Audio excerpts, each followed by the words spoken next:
दोस्तों, जब भी भारत की आजादी का इतिहास याद किया जाता है, हम गांधी जी, नेहरू, भगत सिंह, सुभाष चंद्र बोस जैसे नाम लेते हैं।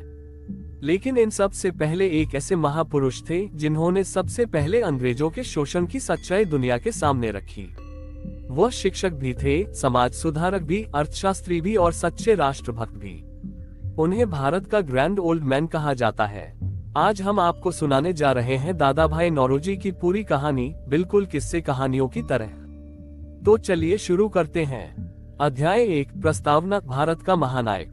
19वीं सदी का भारत, जहां एक ओर अंग्रेजी सत्ता दिन प्रतिदिन मजबूत होती जा रही थी, वहीं दूसरी ओर भारतीय जनता गरीबी, भुखमरी और शोषण से जूझ रही थी। किसान अपने खेतों से अनाज उगाते थे, लेकिन उसका बड़ा हिस्सा अंग्रेज ले जाते। व्यापारी अपना धंधा चलाना चाहते थे, लेकिन विदेशी वस्त्र और सामान भारतीय बाजारों पर कब्जा कर चुके थे। हर साल करोड़ों रुपए भारत से लूटकर इंग्लैंड भेज दिए जाते। ऐसे माहौल में एक आवाज उठी, एक ऐसी आवाज जो कह रही थी कि भारत निर्धन नहीं है, भारत को निर्धन बनाया जा रहा है। यह आवाज थी दादा भाई नौरोजी की। यहाँ से अब अध्याय 2 शुरू होता है, जिसमें बचपन की कहानी बताई गई है। 4 सितंबर 1825 को बम्बई यानी आज का मुंबई शहर में एक साधारण पारसी परिवार में दादा भाई नौरोजी का जन्म हुआ। उनके पिता का नाम था नौरोजी पालनजी डोराबजी और माँ का नाम था मानी बाई। लेकिन नियति ने एक कठिन परीक्षा ली। जब दादा भाई केवल 4 साल के थे, तभी उनके पिता का निधन हो गया। घर की आर्थिक स्थिति बिगड़ गई। अब माँ पर ही पूरा परिवार आश्रित था। मानी बाई साहसी और दृढ़ निश्चयी महिला थी। उन्होंने न केवल बेटे को पालने का जिम्मा उठाया, बल्कि यह भी ठान लिया कि मेरा बेटा पढ़ेगा और बड़ा आदमी बनेगा।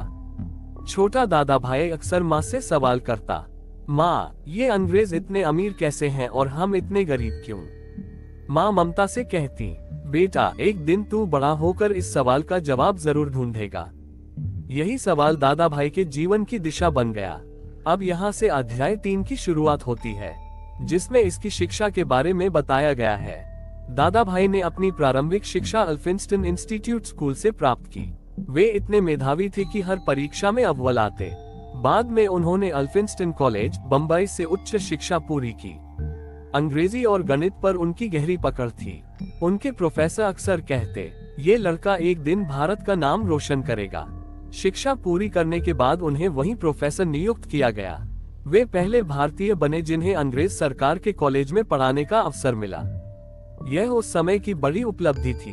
अब यहाँ से अध्याय 4 की शुरुआत होती है, जिसमें समाज सुधारक दादा भाई के बारे में बताया गया है। शिक्षक बनने के बाद दादा भाई ने महसूस किया कि भारत की सबसे बड़ी समस्या अशिक्षा है। उन्होंने समाज में फैले अंधविश्वास और रूढ़ियों के खिलाफ आवाज उठाई। उन्होंने पारसी समाज में सुधार आंदोलन चलाया, विधवा पुनर्विवाह का समर्थन किया, बाल विवाह और दहेज प्रथा की आलोचना की, स्त्रियों की शिक्षा को जरूरी बताया और इसके लिए संस्थान खोले।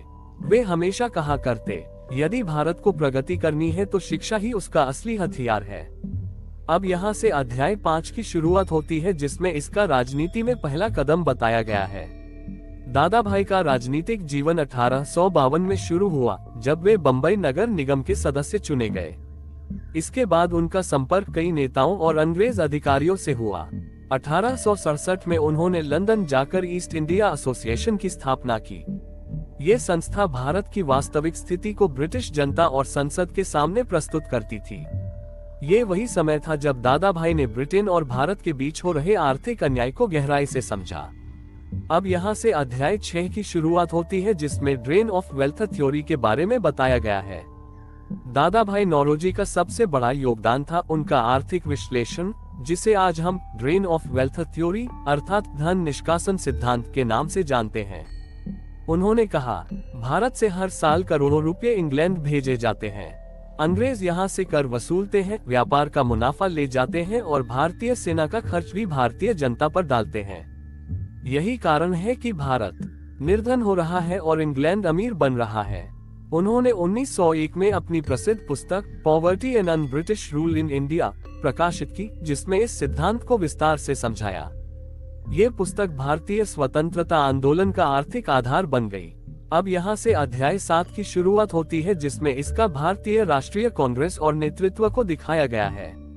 1885 में जब भारतीय राष्ट्रीय कांग्रेस की स्थापना हुई तो दादाभाई इसके प्रमुख नेताओं में थे। वे 3 बार कांग्रेस के अध्यक्ष बने, 1886, 1893, 1906। 1906 के कलकत्ता अधिवेशन में उन्होंने पहली बार स्वराज शब्द का प्रयोग किया।